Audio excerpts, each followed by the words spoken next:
अरे रांड्याच्या, अरे काय आंधळ्याला उडायच काय? काल तर नवीन पॅन्ट आणलेली, आता येऊन फाडून टाकलास. मला नवीन पॅन्ट पाहिजे, मला काय माहित नाही आता. काय झालं दादा? काय झालं?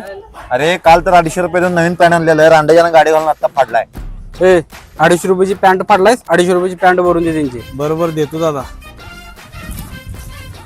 ठीक आहे 250 रुपये मिळालं दादा, धन्यवाद. अरे अरे काय आलं? ते 250 रुपये घेतलाय जर पॅन्ट तर देऊन जा की. अहो दादा, हंटर पॅन्ट पण काय घातली नाही मी. पॅन्ट कशी काढून देऊ? हे घ्या, तुमचं 250 रुपये घेऊन टाका, राहू दे तिकडं. अरे लावड्या, आता त्या पॅन्टचा मालक मी आहे. त्याची किंमत झाल्या 500 रुपये आणि 250 रुपये दे आणि लिंक लावड्या.